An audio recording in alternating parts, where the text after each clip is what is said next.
பேங்க்கோட historical development தான் next topic பார்க்க போகிறோம்.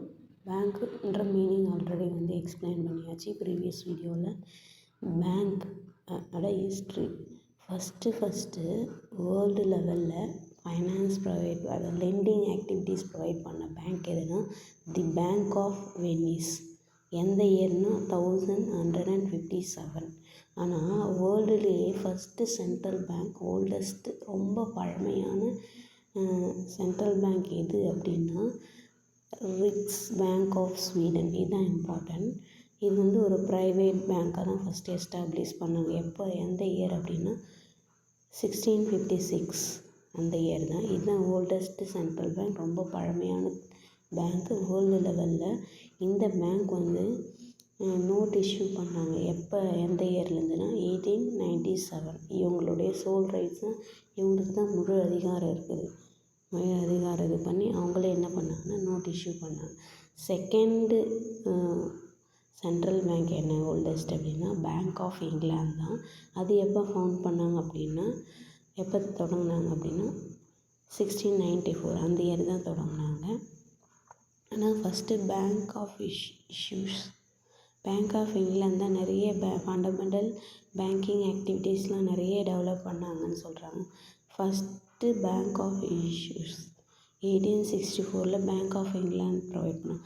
ஆனால் இப்போ இந்த ரிக்ஸ் பேங்க் ஆஃப் ஸ்வீடன் இப்போ கரண்ட்டில் இல்லை.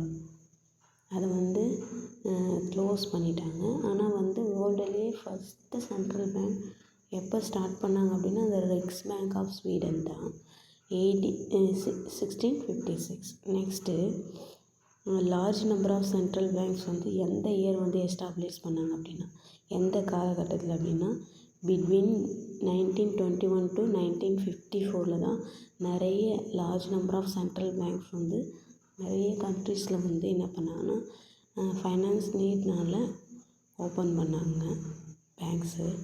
அது எப்போ அந்த ரெசல்யூஷன் பாஸ் பண்ணாங்க அப்படின்னா இன்டர்நேஷ்னல் ஃபைனான்ஸ் கான்ஃபரன்ஸில் பிரசல்ஸில் 1920 என்ன பண்ணாங்கன்னா நிறைய ரெசல்யூஷன் பாஸ் பண்ணாங்க. அந்த டைமில் தான் சென்ட்ரல் பேங்க் இந்த 1921 and 1954 பிட்வீன் அந்த இயரில் நிறைய சென்ட்ரல் பேங்க் க்ரியேட் பண்ணியிருக்காங்க கண்ட்ரீஸில். அது ஒன் பை ஒன்னாக பார்க்கலாம். ஃபஸ்ட்டு சவுத் ஆப்ரிக்கன் ரிசர்வ் பேங்க்குன்னு சொல்லிட்டு 1921 ஸ்டார்ட் பண்ணியிருக்காங்க. Next Central Bank of China 1928 start பண்ணியிருக்காங்க.